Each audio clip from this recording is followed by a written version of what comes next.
თუკი არ გჯერა რომ ქართულ ოცნებას აქვს სწორი мотиваციები ასეთი ქმედებების დროს, თუკი არ გჯერა ის რომ ის არის мотивირებული იმით რომ დაიცვას კანონის ინტერესები და ჩვენი ეროვნული უსაფრთხოება, მაშინ გადავდივართ ეს სპეკულატიურ რეჟიმში, რა შეიძლება იყოს სხვა ახსნა და ამისი კი ნამდვილად არ გჯერა რომ ისინი სწორი мотиваციებით მოქმედებენ არც სხვა მსგავს ვითარებებში და არც ამ კონკრეტულ შემთხვევაში.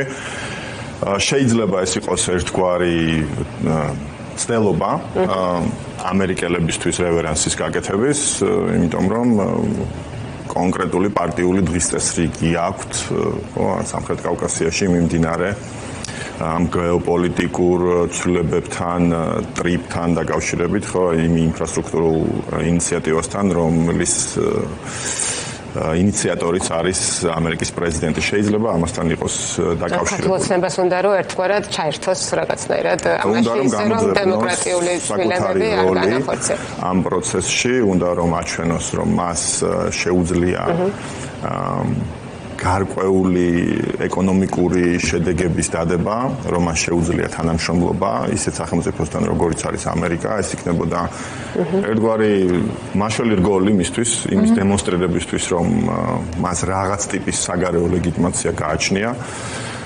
შესაბამისად, ამასთან შეიძლება იყოს დაკავშირებული, მაგრამ მე გამორიცხავ იმას, რომ ალიევის მაგალითი რომ მოიყვანეს, ალიევი არ არის რუსეთის მოკავშირე.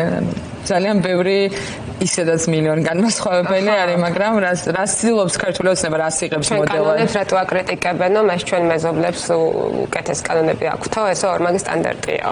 ხო, ну სხვადასხვა ტიპის როგორც დანიასთან დაკავშირებით მოყავს ესე კონტექსტოზე არგუმენტები და ახლობით ეგრე. მათი ეს პოზიცია მათ სურთ რომ იგივე მდგომარეობაში იყონ, იგივე პოზიციაში იყონ, როგორშიც არის პრეზიდენტი ალიევი და როგორია ეს პოზიცია? ეს არის ერთგვარი შიდა საზოგადოებრივი კონსენსუსი აზერბაიჯანში, რომელიც არ არის დემოკრატიული კონსენსუსი, არის ეს არის სხვა ტიპის მართლობა, სხვა ტიპის სისტემა. ახლა რუსეთის მოკავშირე არ არის. ხო, მაგას ვამბობ, რომ არ არის რუსეთის მოკავშირე. ამერიკის გადმოსახედით. და აი დიდი სიამოვნებით შექმნიდნენ ასეთ სისტემას საქართველოში, ხო? ეს არის ერთგვარი ავტორიტარული მოდელი, სადაც შეიძლება ძალაუფლება გადაიცემოდეს სულაც მემკვიდრეობითობით და ნამდვილად არ იტყოდნენ ამაზე.